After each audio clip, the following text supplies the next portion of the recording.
Thank you all for being able to sit with us this morning for this session. Just to make sure we're all in the right place, the NATO offensive in Eastern Europe and the class and national dynamics of the war in Eastern Ukraine. That's the session for this morning. We've got two speakers that have substantial presentations. My name is Kevin Skerrett. I've been asked to chair and serve as a discussant for this morning, but I will confess right away my role will be minimal. We have two substantial presentations. We will just turn to those pretty much right away. I'd like to offer a couple of thoughts as a discussant once Roger and Halina are finished their presentations, and then we'll turn it over to the room for discussion. Maybe I'll just say very briefly a little bit more about our speakers and myself. I am involved in a couple of local organizations here in Ottawa. I'm listed in the program as an activist with No War Paix, which has been since 2001, I would suggest, Ottawa's principal anti-war movement building organization, very active in the time of the war in Iraq and the mobilization related to that. We had at different points between 7,000 and 10,000 people mobilized in the streets of Ottawa, which in Ottawa is very difficult to do. Subsequent to that, I got very involved in 2004 to about 2006, 2007 with what we called the Haiti Solidarity Campaign after the coup d'etat in Haiti in 2004 and the terrible failures and crimes of the Canadian government and their role in that. And in fact, that is how I met Roger, was through involvement in Haiti Solidarity. So my gate to Haiti Solidarity was through the anti-war movement. I'm also more recently involved in anti-austerity organizing, and I work in the labor movement as a researcher. So that's who I am, but of much more interest is our speakers, Roger Annis. I'll just mention to begin with, Roger, as I mentioned, I know from Haiti Solidarity. I know Roger is a longtime socialist activist, worker and trade union activist, and not only various forms of international solidarity engagement. And in the recent period, I think that's fair to say, if we consider Roger's interest and research and publishing around issues relating to Haiti, and then more recently Egypt and Mali, and then in the last couple of years, really since the crisis in Ukraine exploded in late 2013, early 2014, he's been very focused on the situation in Ukraine. He has traveled there, Roger, twice, including most recently in April. So he's prepared a presentation on the situation. His colleague Halina Mokrushina, I'm still mastering the name, is a sociology lecturer here at the University of Ottawa, is working on Ukraine. I'll let them both their speakers explain more of their bio if they want.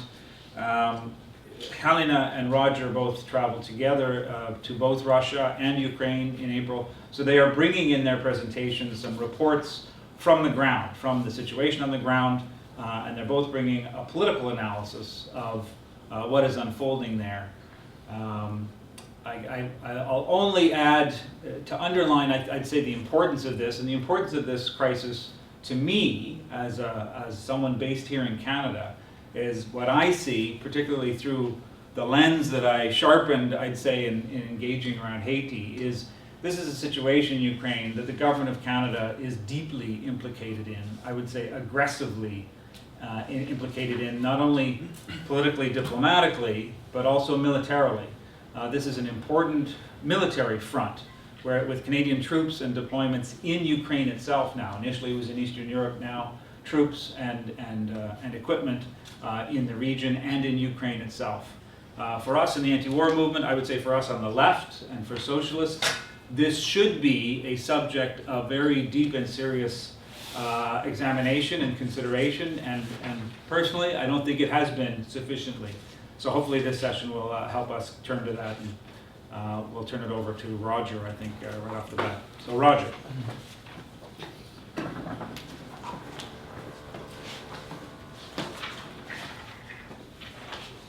Well, good morning, everyone.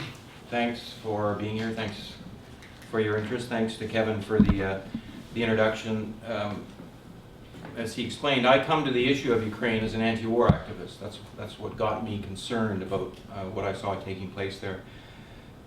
Beginning in late 2013, and I began to write extensively about the situation in March of 2014, and I made my first trip to the region in July of 2014. I went to attended an anti-war conference in Crimea, and then I spent a week in Crimea at that time, and then I went to Moscow for 1 week after that to follow up on those discussions. And two of my colleagues who were at that conference in Yalta, Crimea, are here with us today, and I very much look forward to their participation in the discussion. Radhika Desai, who's a professor at the University of Manitoba, and Alan Freeman, who also resides in Winnipeg. And we've been working together, the three of us, along with a whole network of colleagues internationally to oppose the war in Ukraine and try and tell the truth as we see it of what's taking place. I spoke here in Ottawa once before, and this was last August, following the visit to Crimea and Moscow, and I was very fortunate, and we were all very fortunate at that time, to meet my colleague who's joining me here in the platform today, Helena. And Helena and I have been working very closely since then, and it's certainly been a very rewarding experience for me because of her expertise as a Ukrainian and as someone like all of us deeply concerned about the war situation. So what I'm going to do today is present you an overview of the situation. I am going to talk about what has originally been placed as the my key theme on what exactly is the character of modern day Russia, but I'm going to provide you with a bit of an overview, not assume that you know all of the recent history of what we're talking about. This was our travel there in mid-April. We flew from Moscow to Rostov-on-Don in Russia on April 13th, and then the next day traveled to Donetsk along the route that you see. Along the way we stopped at Primorka, which is a small town in the Rostov region of Russia, to visit with war refugees from the Donbass region of Ukraine who have safely relocated there awaiting the fate of their homeland. And I'll tell you a little bit about that visit, across the border, and then arrived in Donetsk city. And then we spent 2 full days in Donetsk city in and around there, and then made the return trip on April 17th. So 2 full days in Donetsk and 4 full days in the region, and we learned a great deal.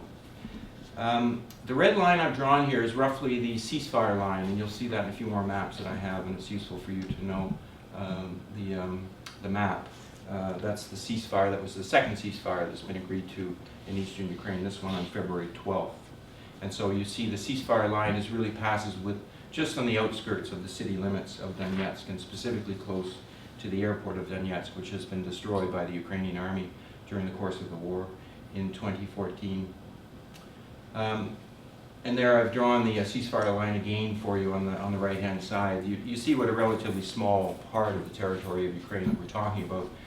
So if there's a full-scale invasion of Russia going on in Ukraine today, as many Western media outlets, as well as Western government leaders would have us believe, or some variant of a large-scale invasion by Russia, it's a rather unimpressive performance by the Russian army. But of course we argue that there's nothing of the case taking place, that what we're seeing actually is an invasion of eastern Ukraine by a government in Kyiv against its own population. But again, you'll see how, this is my rough drawing, approximate drawing of the ceasefire line, but it's really on the very outskirts of the city limits of Donetsk. And importantly, the ceasefire line, when you come down to the sea, the city of Mariupol is on the Ukrainian side of the ceasefire line, and that's been an important issue. And here you have a more close-up view of the territory controlled by what I call the pro-autonomy forces of eastern Ukraine. That is, people who do not want to live under a neoconservative, pro-European austerity government. This is the source of the conflict in Ukraine, and so this is the military standoff that's been reached approximately over the past 10 months. So Primorka camp that we visited has about 500 residents there. 350. Mostly women and children, because the men of the families are either remaining in Donetsk, some are volunteers in the self-defense forces, or men have gone and found employment in Russia, which is fairly easy to do if you're a skilled Ukrainian worker. So we spent a good solid 4 hours talking to people, and this was very important, really profound experience for all of us to really get a sense of how the people of Eastern Ukraine feel about what's taken place.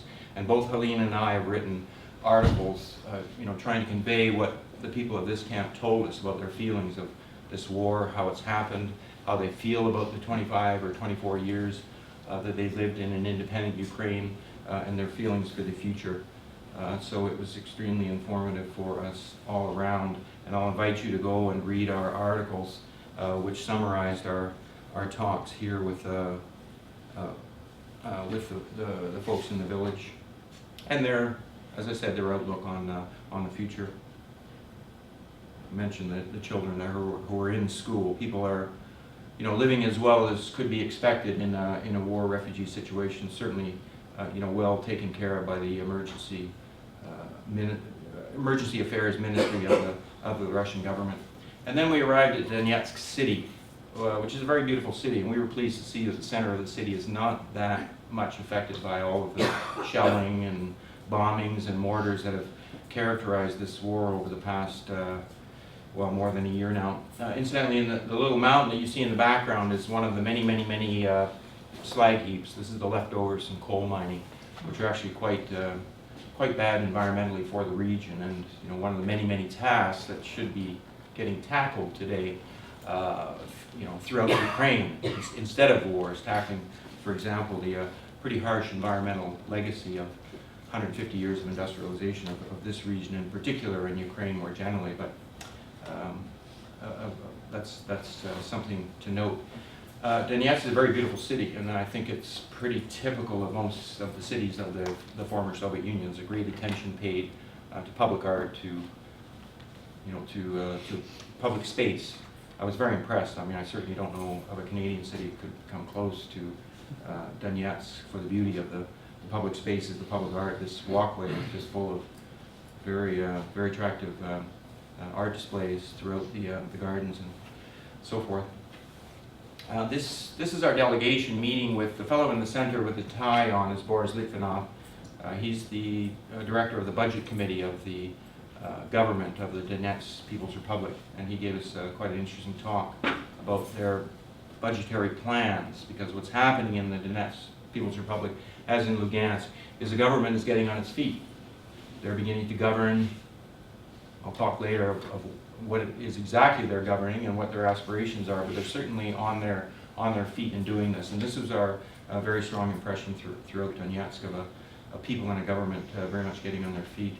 And the two people on your left are the two deputies of the Novorossiya parliament who accompanied us during the tour.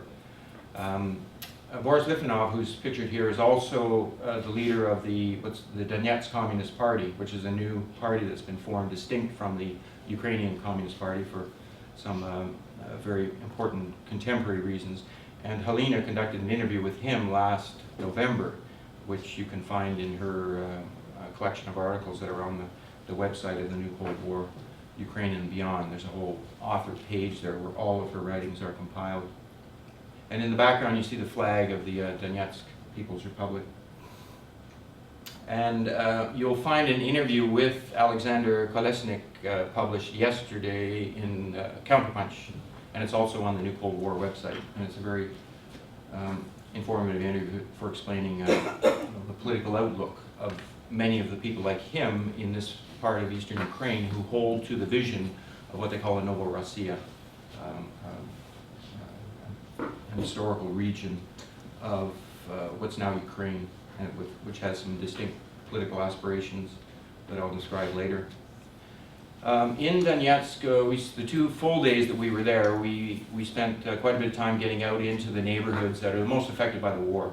This is October district, which is close to the airport. We heard, as we were talking here, we could hear the shelling falling, which was a bit new. They hadn't really had shelling coming in from the Ukrainian army during the daytime hours. So that was a bit new and unsettling for them. But we spent quite a bit of time talking to them and again writing up the experiences.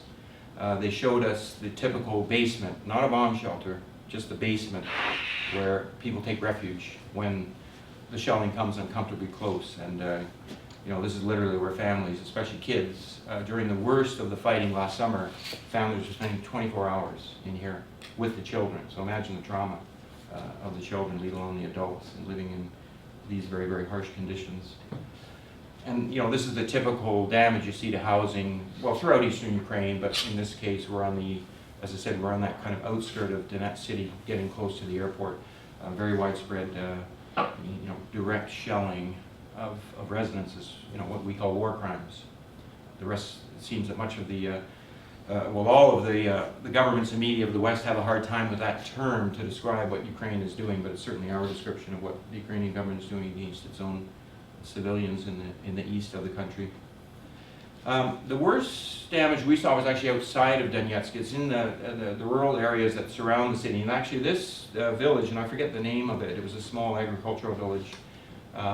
It actually lies between Donetsk and the Russian border. So, you know, Donetsk was kind of getting encircled from behind. And this is where we saw the worst of the damage. Virtually every house, these are apartment buildings, you know, were damaged by shelling. So that was an eye-opener to see how extensive that was. And this is a woman who's, you know, doesn't yet have the financial or the material means to rebuild the house that was damaged in the worst of the war last summer. So this is, you know, a summary of the situation as we saw it. This has been a very harsh war that's cost the lives of many, many thousands of people. The official figure is 6,300, 6,350 people. That's the latest figures from the United Nations, but the real figure is much, much higher. Several million people made refugee. The region of the country is completely traumatized and shattered. There is a ceasefire in place, but you know, the ceasefire is not stable. It is still in place, I believe, although there's been some very intensive fighting in the last couple of days as the forces in the Donetsk People's Republic try to neutralize the places from which the Ukrainian government continues to shell Donetsk and other parts of the country. But I'm not convinced yet, as some are writing, that the ceasefire is over and we're back into war. I don't think we're there yet, and I'm hopeful that we're not there yet. And what we found among people is they're very angry at what's going on. They're angry at the Ukrainian government, of course, but they're angry at the world. This is Europe in 2015, and we have a government that's bombing its own civilians, shelling towns, workplaces, hospitals, schools, and you know, people just shake their heads. They can't believe it, especially the older generation who actually lived through this. There's people young enough in Donetsk who lived the Second World War. They were 10 years, 12 years old, and we met them, and they said, "We can't believe this is going on. We're going through this again. A nightmare like this was enough once in our lifetime." And of course, it's not just the shelling and the bombing that Kyiv has been imposing. There's an economic blockade. There's serious interruption of aid shipments being conducted by Kyiv, and you know, Kyiv cut off the pensions of the older people in the rebel regions last June. And there's been no source of income for these people to replace that, so they've been entirely dependent on humanitarian aid until just recently. And you know, this you know, was, you know, the shelling just in the past 10 days, so it's ongoing because the situation is not at all resolved. But we also, you know, we saw some reasons for hope. Certainly, that's what we heard from the people in the region. They're very proud that they've been able to withstand this assault by Ukraine against them. They're proud that they've, you know, established a government. There is the beginnings of a functioning society and economy taking place in the region. That's rather impressive given the scale of what they've suffered. And but you know, they're in the middle of a war, so just, you know, the expectations are not excessive and high. And of course, there's many complicated problems of rebuilding, I should say, society that are there before them, including, as I hint at the very bottom here, you know, very substantial issues of, you know, how a democracy is going to function in whatever new forms of governing the region that are arrived at.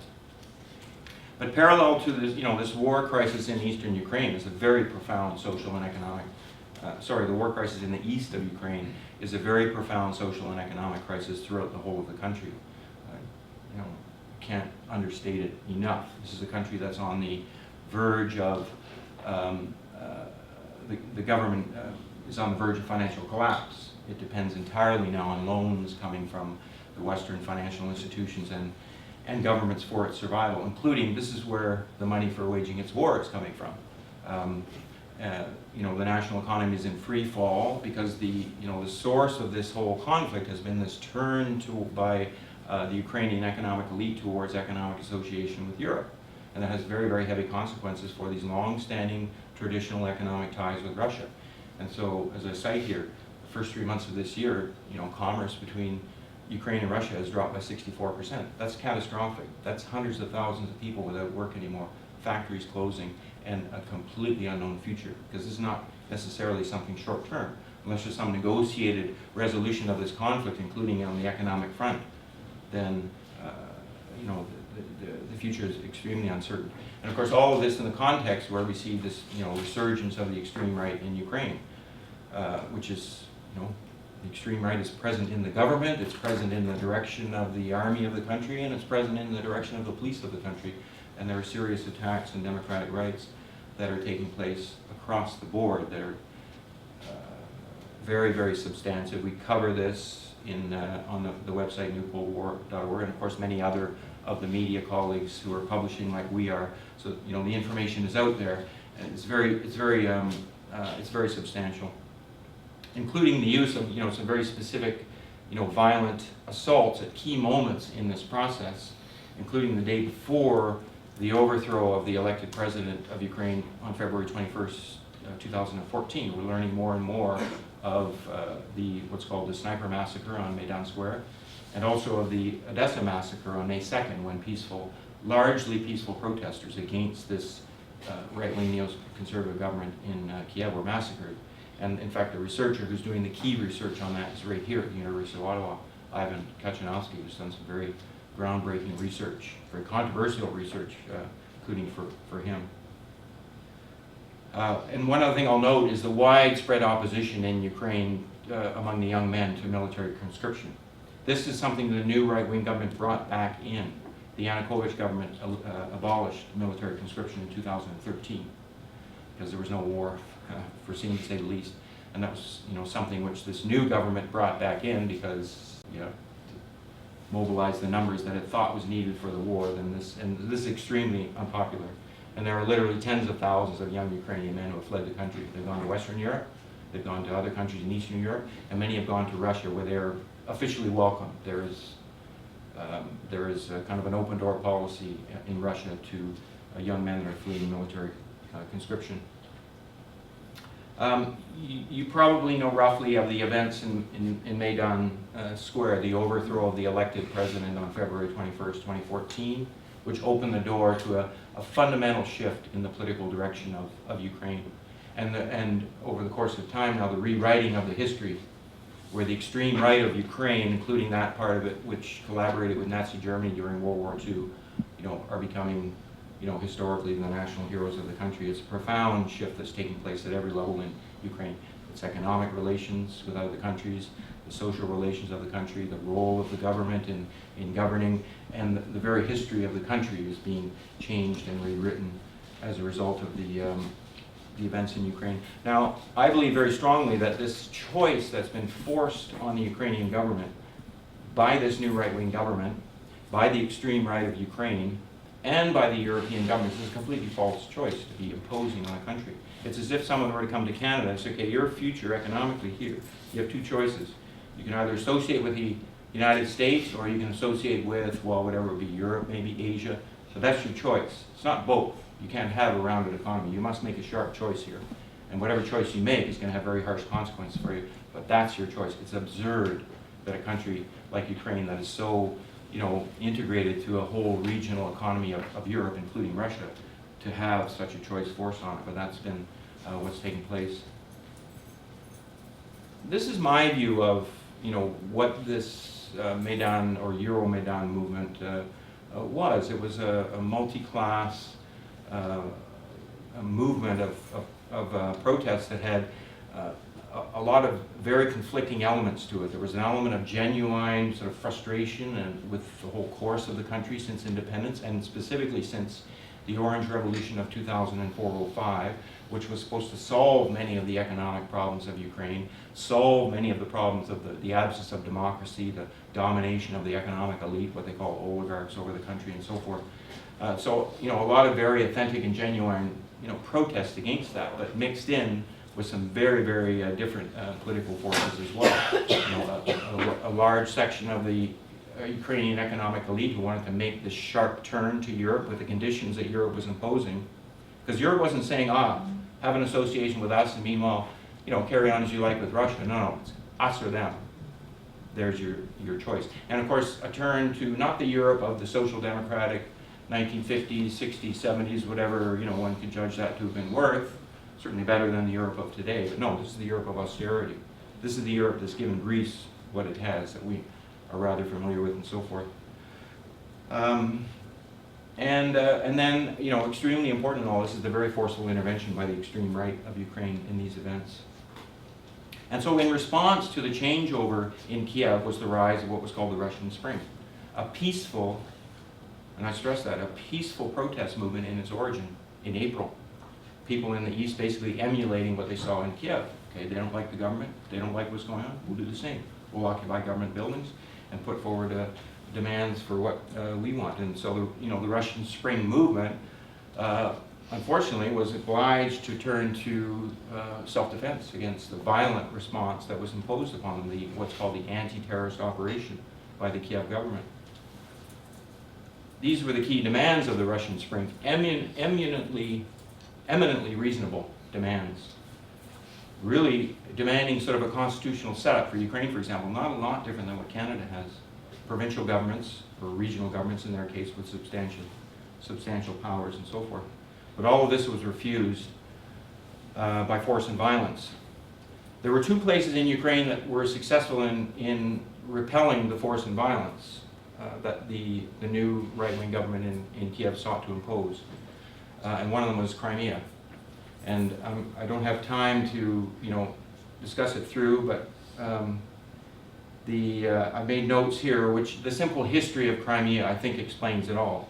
What happened in Crimea in March of 2014, I believe, was an exercise in political self-determination, and which flowed from a very troubling and conflict-filled history of Crimea within Ukraine, beginning in 1954, an administrative decision in 1954 to attach Crimea to Ukraine. I think, certainly the best article that I wrote in summarizing all of this, and most specifically the 25 years of conflict in independent Ukraine that were never successfully resolved for Crimeans. They were always dissatisfied with this relationship that they had with Ukraine, and so this is not a new problem. The idea that all of a sudden, Ukraine's history begins in Crimea's history and its relationship to Ukraine begins in February 2014, is sort of typical media play, but it's, in fact, there's a deep and underlying political conflict here. And so, this was the one region of what was then Ukraine that was able to successfully repel the civil war that Kyiv has imposed on anyone who opposes the neoconservative turn. And they did so with almost no violence. And of course, as we know, Russia had a great interest in facilitating this process, but I do not believe in the slightest that we're talking of a Russian annexation of Crimea. This was a decision by the Crimean people that was facilitated by Russia for sure, for lots of national interests that Russia had. Ukraine's a very complicated place politically and ethnically and linguistically. I think it's one of its great contributions to human society today. This is a wonderful example of how people of different languages, histories, and nationalities can come together and form a vibrant country. But it's not without difficulties. There's intense complications in this country, linguistically and historically and otherwise, that you see in a few of these charts. Now, of course, I'm talking here of languages. These charts rather show the languages spoken at home. This is not an ethnic description of Ukraine. But it does show the intense multinational and multilingual character of the country, where speaking Russian and Ukrainian doesn't have the same sort of context as today. The issue of speaking English or French has. That's laden with historical conflict, and it's a different situation in Ukraine altogether.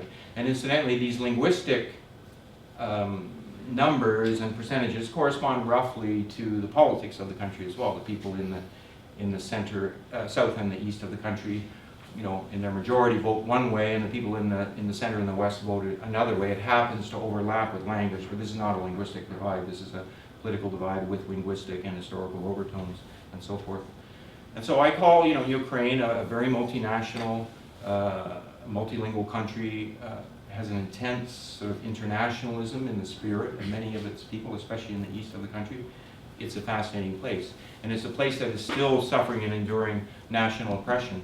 But the locus of this national oppression has shifted over the last 25 years, and nothing could show that clearer today in Ukraine than the fact that you have an American-born financier who's the Minister of Finance.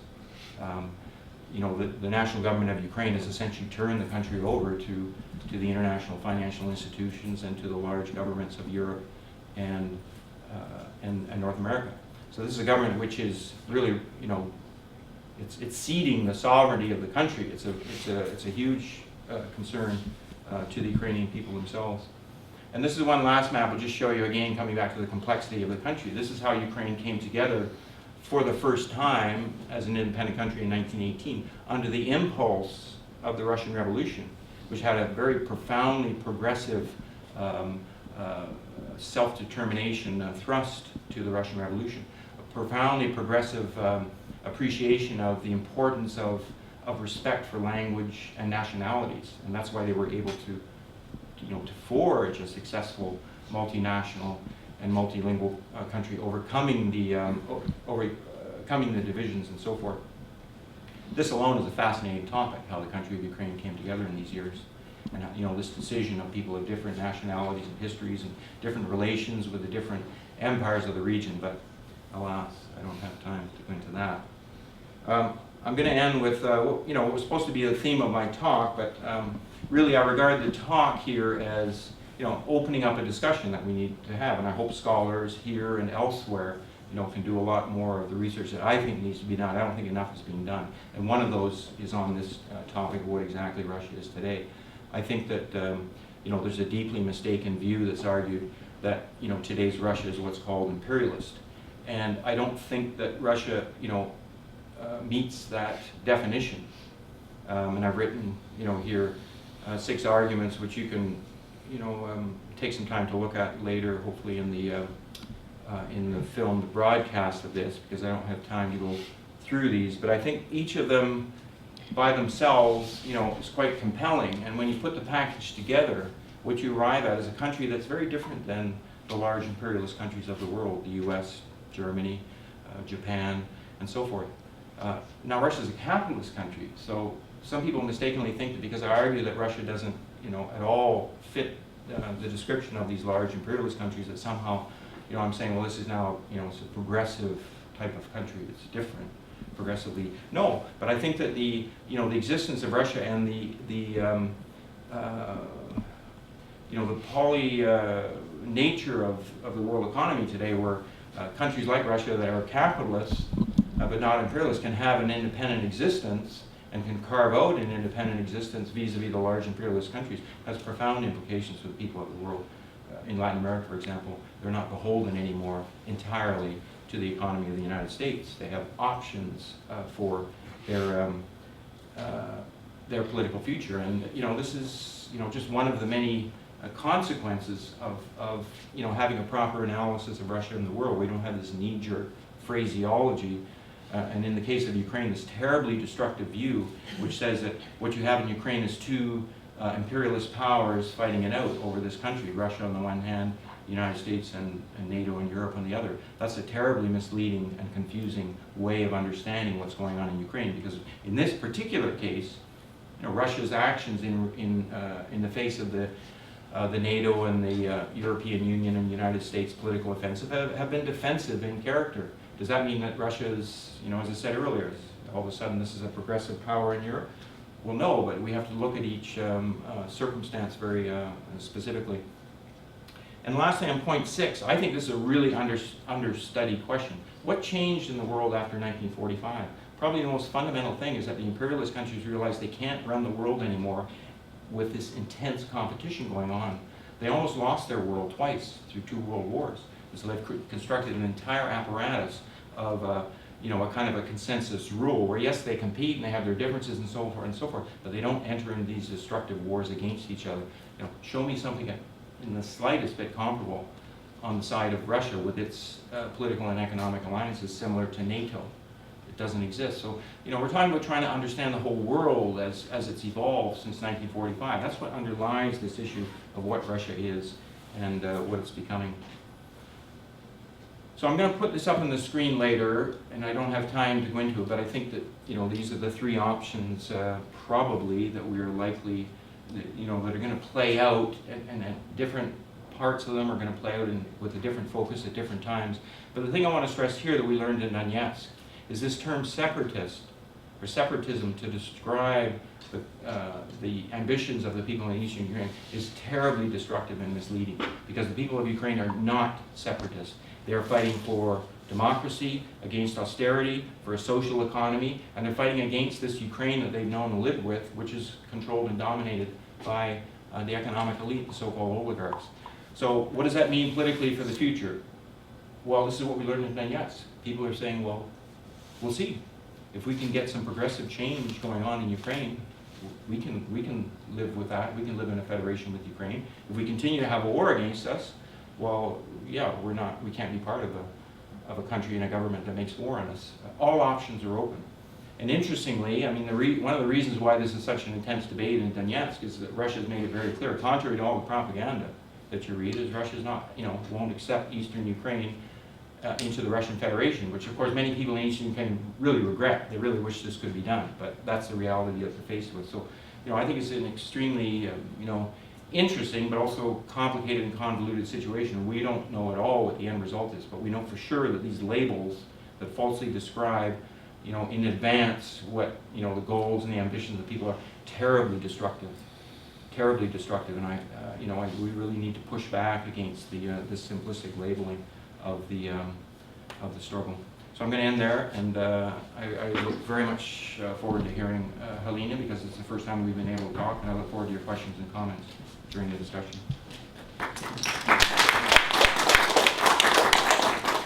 Very good, thank you, Roger. I'm not going to add anything. I'll just invite Helena to come up, and we'll hear from her, and I'll say a few words, and then we can have some discussion. Helena. So what I wanted to talk to you about today is a recent history. By recent history, I mean the history of independent Ukraine. As you might know, Ukraine became independent in 1991, following the dissolution of the Soviet Union. And on December 1st, 1991,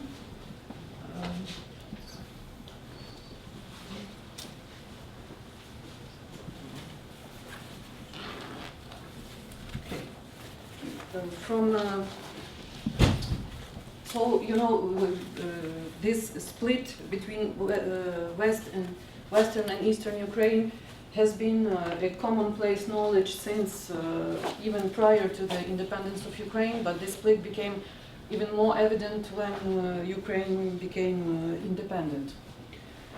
These two Ukraines came into being for historical reasons. Because till the Ukraine, as we know now, is the project of post-Second World War geopolitical arrangement, right? The Western Ukraine, prior to the First World War, 2 parts of Ukraine belonged to different empires, to the Austro-Hungarian Empire or Habsburg's Empire, and the left bank Ukraine belonged to the Russian Empire. And these, for several centuries, and this historical long-term historical influence determined to the large extent this regional split in Ukraine.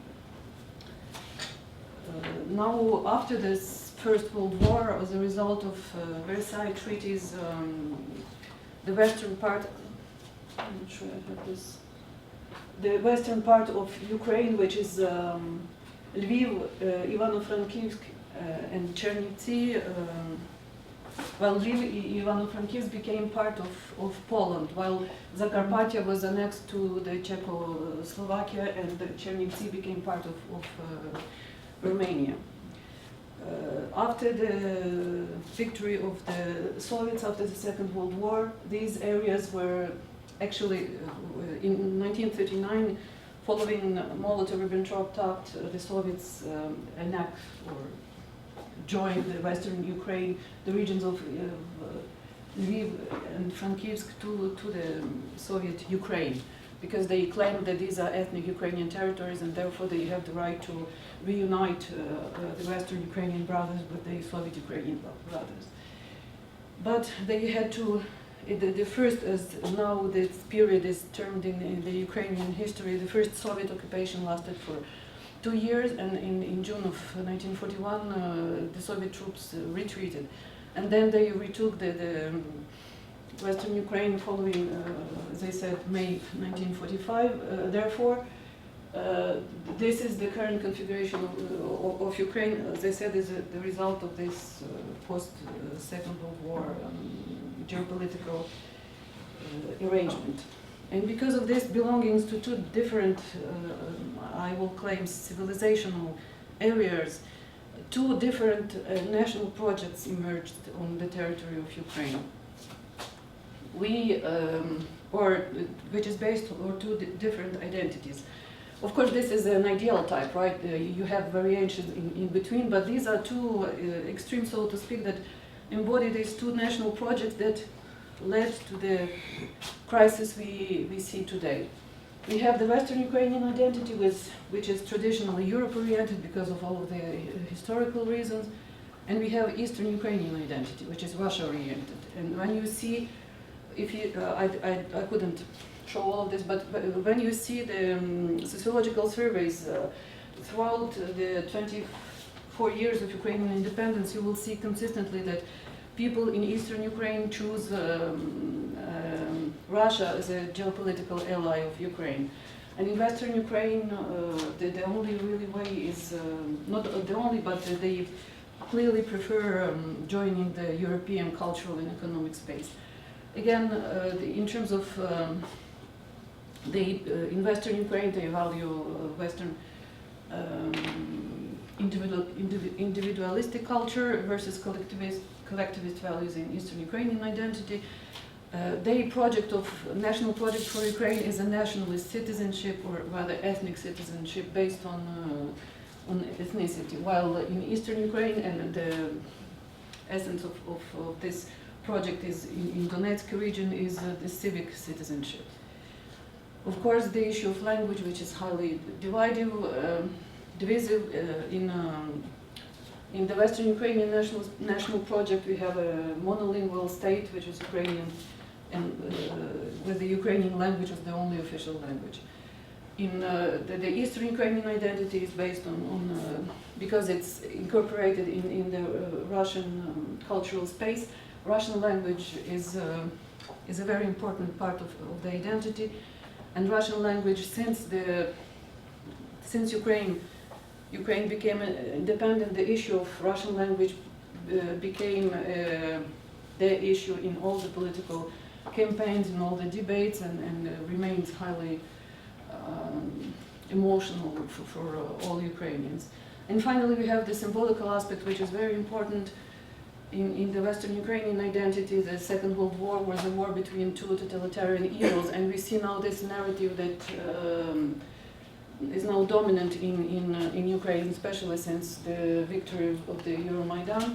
And for Eastern Ukrainian identity, this was a great patriotic war, and they take pride in the Soviet history, and they see these famous examples, I don't know if you're familiar, probably you're familiar, Bandera and Shukhevich, who were the leaders of the organization of Ukrainian nationalists and of the insurgents army. They see them as national heroes. Mhm. While in eastern Ukraine, they provoke only really hate, and they are anti-heroes, if you will. So what I'm going to do, I'm going to review Ukrainian presidents, Ukrainian presidential elections since the first elections. Why? Because these presidents embody these two Ukraines that are competing for power in Ukraine. Constantly you have West coming to Kyiv and then East coming to Kyiv. In these marches on Kyiv largely determined the recent history of Ukraine as an independent country. So the first presidential elections took place at the same time that the referendum on independence of Ukraine as an independent country. And we have two contenders. We have Leonid Kravchuk, who is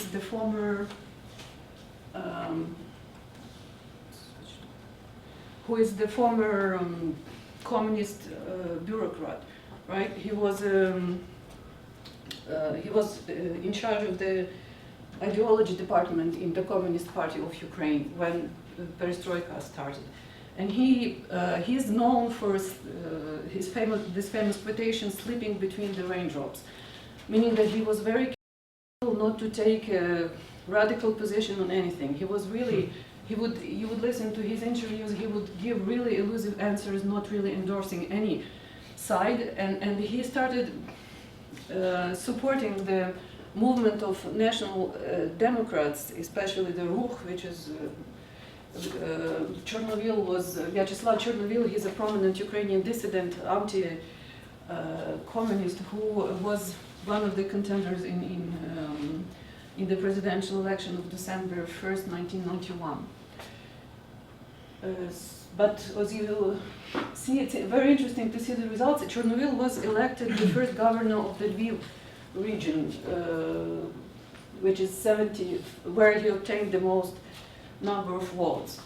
Chernovil, it's interesting because Chernovil is not from Western Ukraine. Chernovil is from Cherkasy, which is in central Ukraine. I don't know if you can see, but he was cast in this election as a nationalist. While Kravchuk, who is also from, while it's considered Western Ukraine, he's from Rivne. He was, he is really a Western Ukrainian. But because of his previous career in the Communist Party,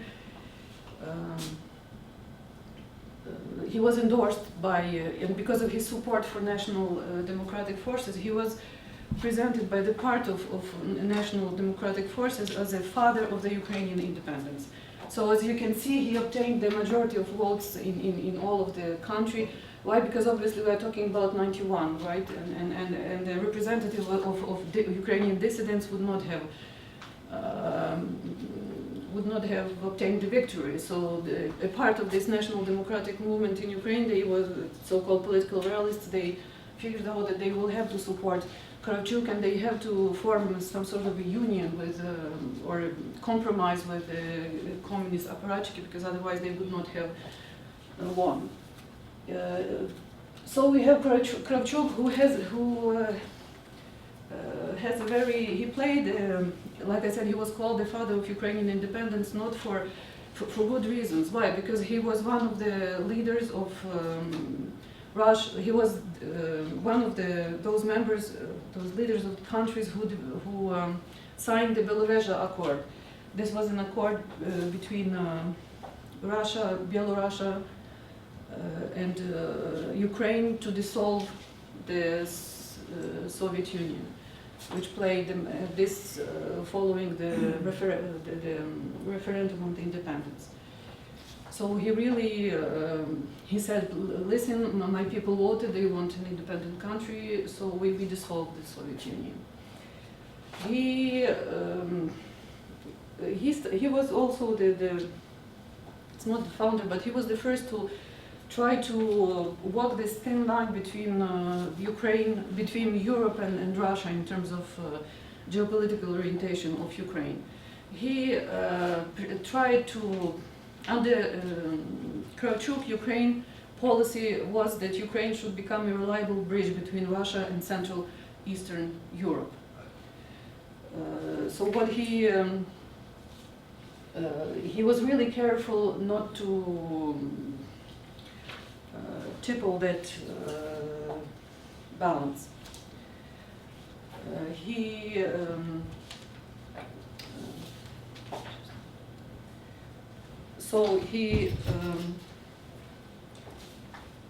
In his guidelines for Ukraine's foreign policy that were approved by Parliament on July 2nd, 1993, it was stated that Ukraine advocates the creation of an all-embracing international system of universal and all-European security and considers participation therein a basic component of its national security. So he really tried to do his best to keep Ukraine as an equal partner of Central European countries, Russia and NATO, and he wanted to create this inclusive European security architecture. However, he had a strongly Ukrainian independence position. For instance, when talks were and negotiations were held between the leaderships of former Soviet republics about the Commonwealth of Independent States, Kravchuk refused to retain the common armed forces and currency, which the Commonwealth inherited from the Soviet Union. And it was also his idea to give up the nuclear weapons that Ukraine had. However, in his economic policies were a disaster. The privatization was carried out in a non-transparent and corrupt manner. A brilliant example of this is the company called Blasco, which is the Black Sea Steamship Company, a merchant fleet that was the biggest, or the third biggest in Europe. And the rumors that Kravchuk's own son was involved in the privatization, and the company was sold out to offshore foreign companies, mostly for fake debts. And the increasing tensions with Russia led to the decrease of his popularity as the political leader of Ukraine. In June 1993, coal miners of Donetsk region declared a time and unrestricted strike.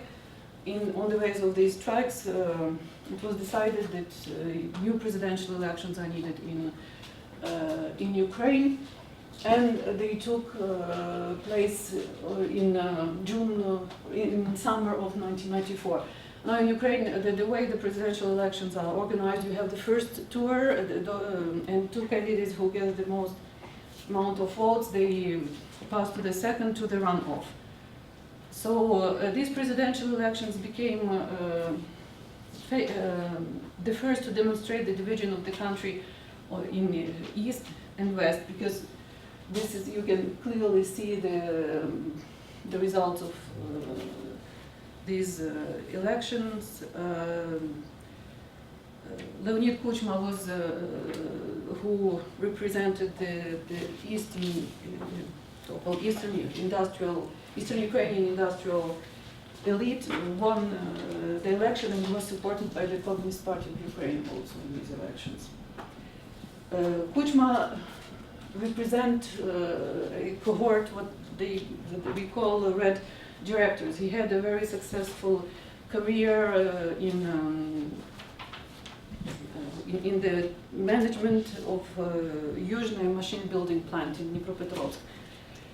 He also continued the policy of what he termed the multi-vector foreign policy, meaning that he also tried to maintain this balance between the European Union and Russia. It was under his presidency, and he was the only president of Ukraine who was elected for 2 terms. I would say he was the most successful Ukrainian president in terms of economic politics, in terms of bringing Ukraine back to its track, because it was for the first time in Ukrainian history that he carried out privatization, that the gross internal product of Ukraine started increasing. Under his presidency, Ukrainians finally adopted the constitution of 1996. He stabilized the Ukrainian economy. They carried the monetary reform. He also signed the Treaty of Friendship, Cooperation and Partnership between Ukraine and Russia in May of 1997. And the part of that treaty was the agreements on the Black Sea fleet, which gave Russia the right to rent the naval bases in Sevastopol till 1217. They also settled the dispute of material possessions, because the fleet was divided, right? So they settled that question. And they decided also that these two parts of the Ukrainian fleet and the Russian fleet will be stationed into different bases in Sevastopol.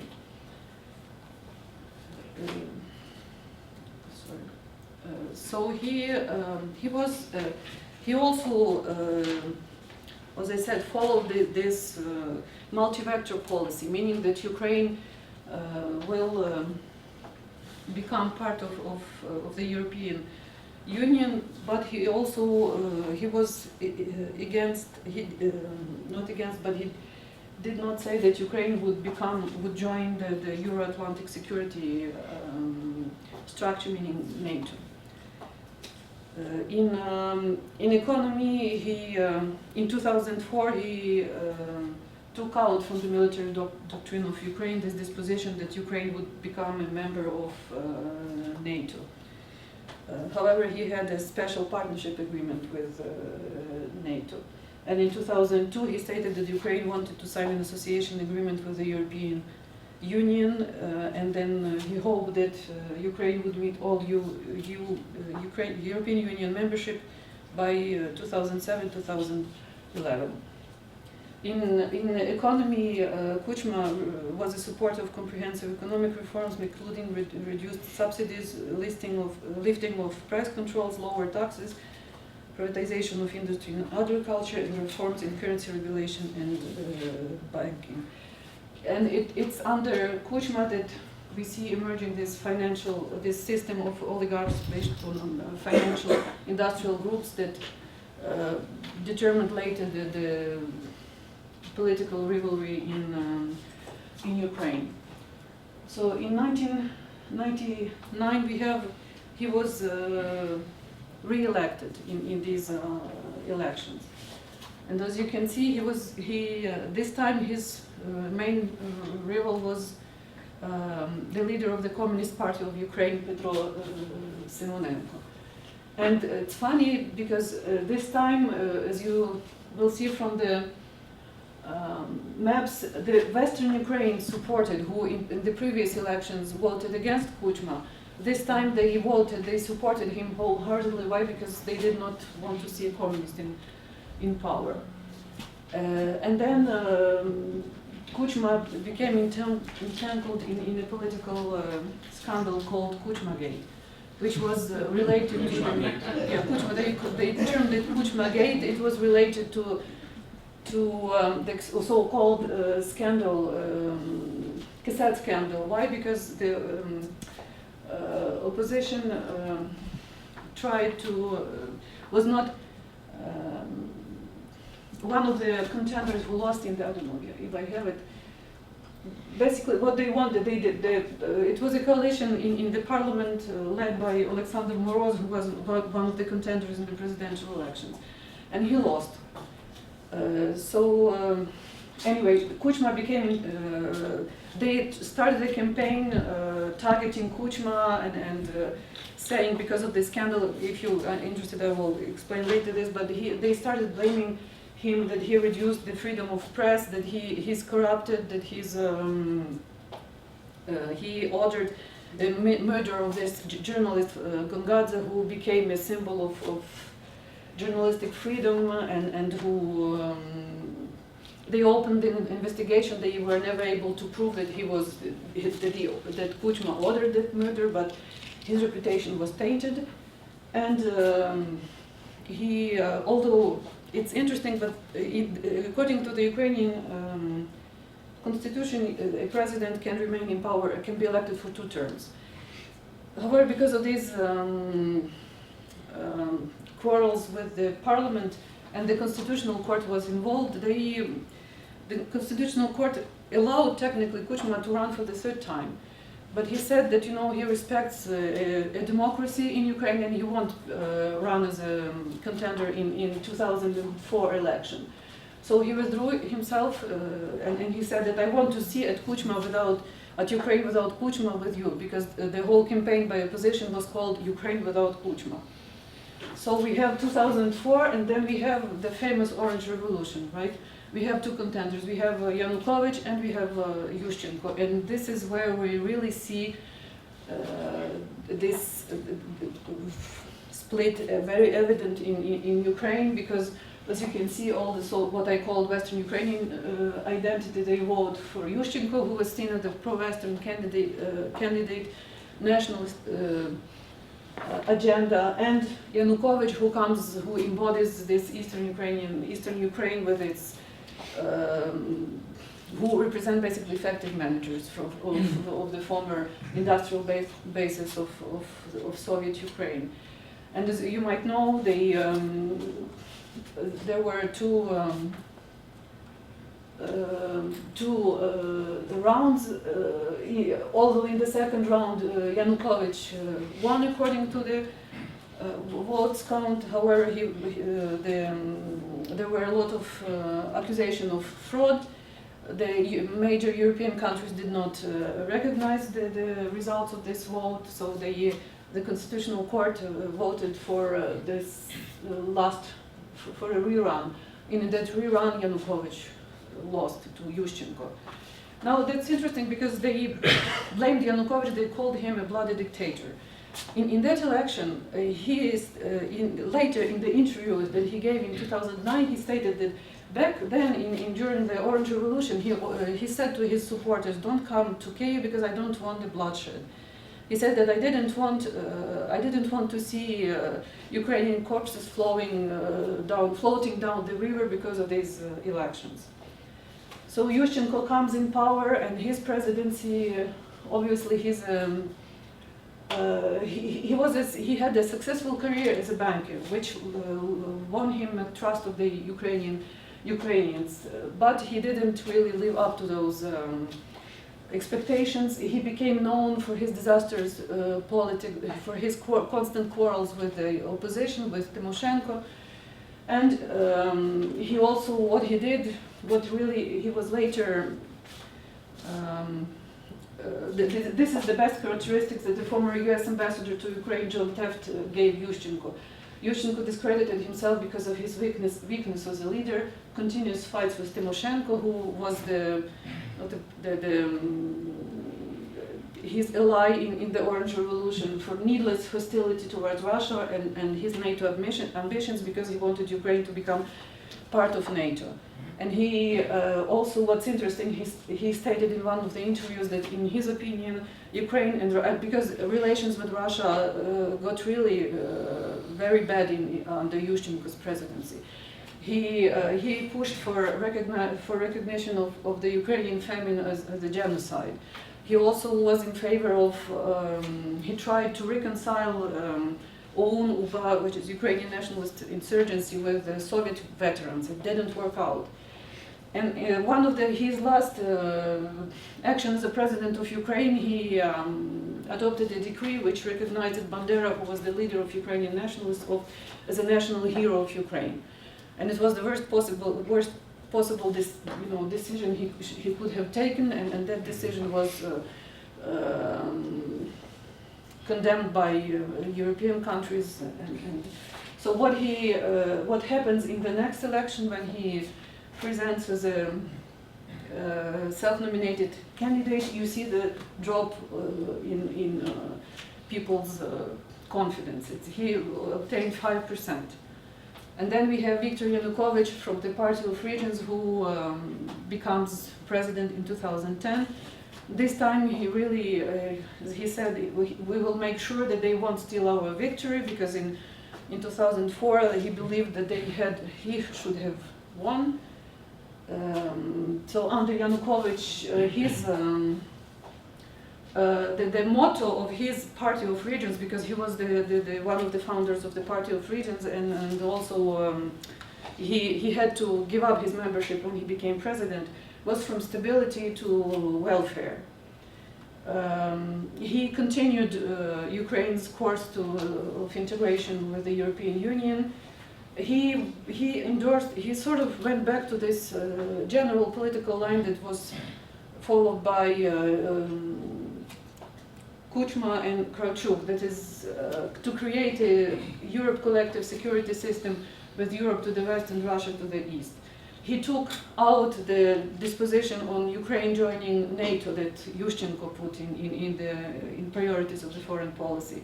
He also signed Kharkiv Pact on the Black Sea Fleet, which provoked protests on behalf of Ukrainian or nationalist-oriented Ukrainians. According to this pact, Russian lease was extended till 2042 in exchange for multi-year discounted natural gas. Because if you might remember, they under Tymoshenko, when she was prime minister, she negotiated a really bad gas contract for Ukraine when Ukraine was obliged to pay $360 per 1,000 cubic meters, that compared to 240 or 50 that European countries were paying. In symbolical politics, Yanukovych was and that also was another cry of outrage from the Ukrainian nationalists, that the Ukrainian famine of 1932-1932 was not genocide. It was a catastrophe, but it was not a genocide because Russian regions suffered as well. In terms of joining the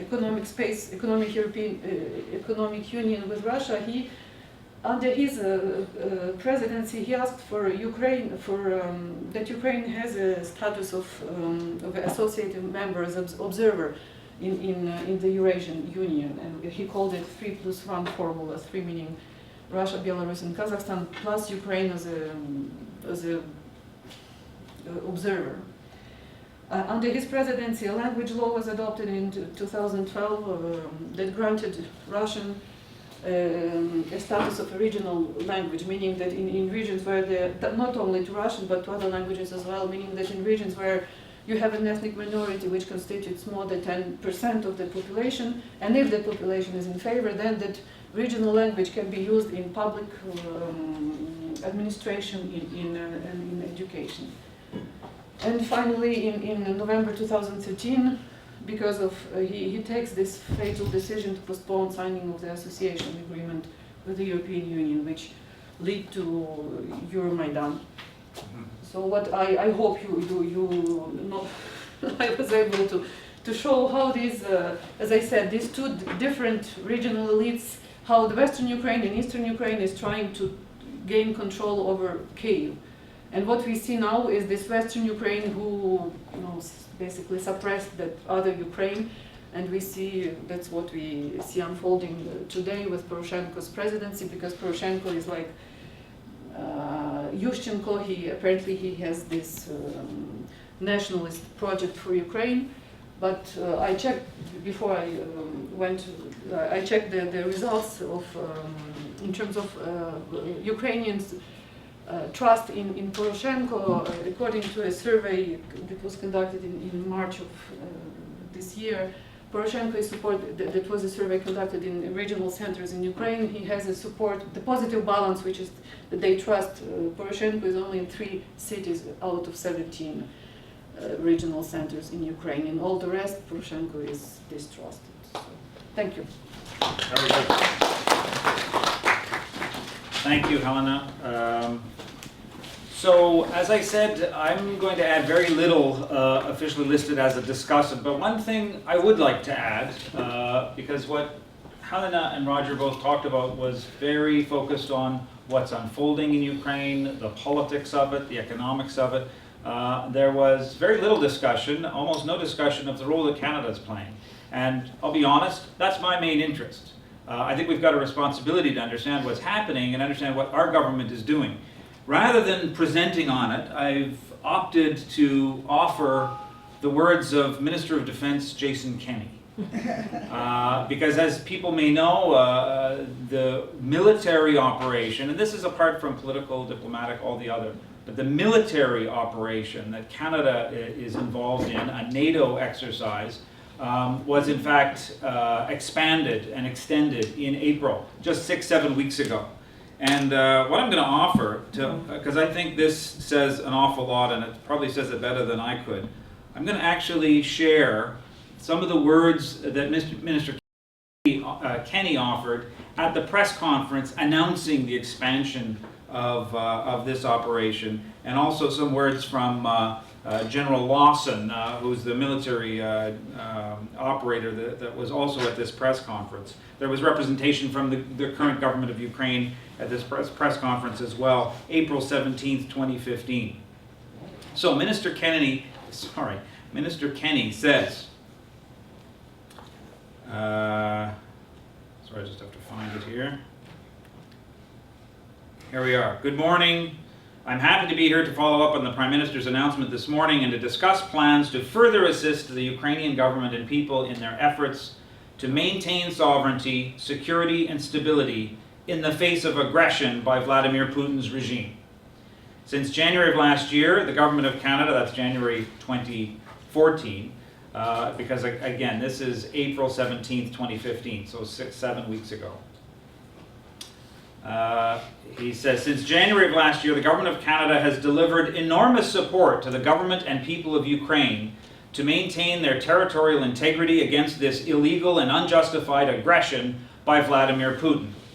In fact, we've provided assistance over $578 million worth, including loan guarantees for purposes of economic stabilization, humanitarian aid for displaced persons and non-kinetic military equipment, and that has helped to reduce casualties amongst Ukrainian troops and other support, including development assistance for Ukraine. This assistance includes initiatives to promote stabilization and economic growth in order to strengthen security and foster civil society in Ukraine.